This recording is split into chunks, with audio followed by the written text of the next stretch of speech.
So I've been on a Nike Dunk buying spree recently, and this pair right here is fresh from 2014. I've mentioned it many times in my other Dunk videos, but that was around the time I started phasing out of sneakers as I made my way into college.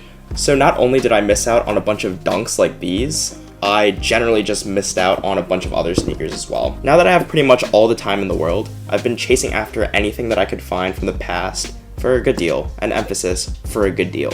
So this specific grab is a Nike SB Dunk High collab pair with the 510 Skateshop in San Francisco and Benny Gold, a San Francisco-based skatewear/streetwear designer and founder of his own Benny Gold brand. We'll talk a bit more about Benny Gold later in the video, but first let's chat about the materials on here because they're pretty nice.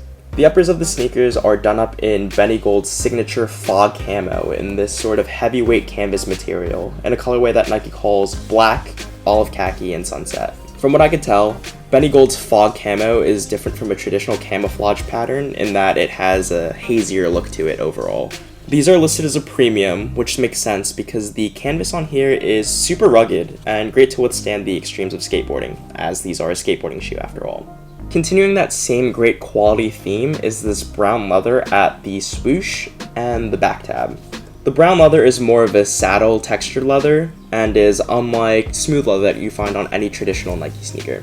One thing I did want to note though is how oddly low this swoosh is on the mid panel of this left shoe compared to the right. To feed my curiosity about this lower swoosh, I hopped on Google Images and checked out other listings on the resale market, and it seems that some pairs have that sort of same look to them. I even dove deeper and saw other Dunks from the same era with a similar sort of lower swoosh. I know that the shape of the Dunk overall has changed from what I want to say was the blue box era into the future ones, but I'm not sure if that change is directly correlated to this lower swoosh.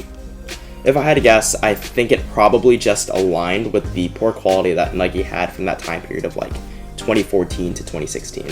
Looking at the tongue, you can see that I have these laced up with the orange set of laces, which rest above a padded mesh tongue with the 510 logo at the tongue tag, as opposed to the traditional Nike SB logoing. The same can be said with these black insoles with the 510 logo at the heel. Moving back outside the shoe and closing it out is this white midsole with orange paint speckles, and then a gum outsole, which is a deadly combo.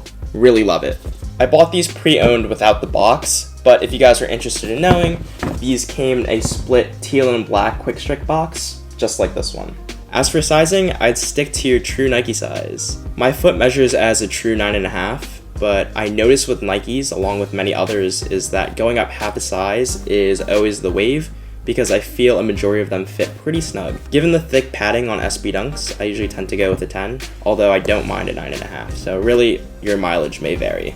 If you're from the San Francisco area, you were able to catch these at the 510 Skate Shop and the Benny Gold San Francisco flagship store on February 22nd of 2014, followed by a widespread release soon after on March 1st. These seemingly sold out at those flagship stores, but were decently seamless to get via Nike and other skate shops. Now to chat about Benny Gold for a quick second. He's considered to be a legend in the Bay, with his Benny Gold brand being synonymous with the area's skate and streetwear scene. What started as a design project for him quickly turned into a full-time operation, with demand for his products like stickers, tees, and everything imaginable selling out. This proved to be extremely successful over the years up until April of 2019, when Gold shocked the world and decided to discontinue the brand. Not because of struggles financially, but just an overall change of mindset. I know this is a bit of a tangent away from this actual pair of sneakers, so I'll leave it at that, and we'll link some articles in the description for you guys to check out if you're interested in reading more. So this collab pair of Dunks came to life through Gold's friendship with the local 510 skate shop. And the reason why I mentioned the discontinuation of the Benny Gold brand is because back in 2014 is when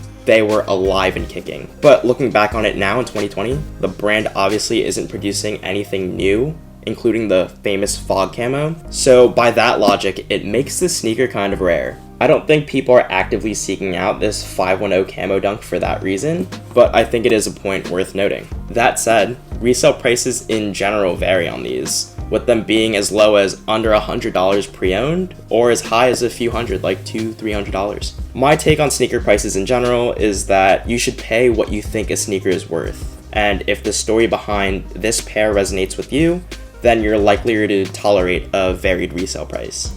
Personally, I don't have any attachment to the Bay Area or Benny Gold, So this sneaker is in my collection for the wearability aspect and not the story. And of course I was able to grab them at a killer deal. There are a bunch of renditions of camo prints on SB Dunks, and I usually don't give them a second look, just because of how seemingly similar they look to other camo pairs. Pairs though, like the Realtree camo mids, Reese 4 Blows, and the Brian Anderson highs, those are all pairs that I remember from the high school days, and I look to eventually track down and add them to the collection at some point. Despite me wanting those pairs, I wouldn't consider myself the biggest camo fan. I think it's a very safe and easy thing to do if you're a shoe brand like Nike, to throw camo on any sneaker silhouette and it'll probably sell. I do have a few sneakers in my collection that utilize a camo print, such as the Made in USA New Balance 576s in this burgundy desert camo, and this pair of Air Force Ones from 2006 in this beige camo print. And by not owning this Dunk, it turns out to be a great addition to the collection since I don't have a true green, black, and brown camo coloring. Anyway, that's all I have for this video. Let me know what you think of this 510 collab in the comments. Is this a pair that you knew about or remember? Is this the best camo variation that you've seen on a Dunk? I'd love to read all about it, along with any other comments you may have. If you're liking the content, let me know by dropping a like on the video and consider subscribing to the channel if you haven't already. These videos do take a lot of time to create, and by taking a second to do those things really goes a long way in helping grow the channel. And of course, be sure to follow me on Instagram at StuffDylanLikes for more updates on what I've been picking up. That's all for now though. Thanks for watching, and I'll catch you guys in the next one.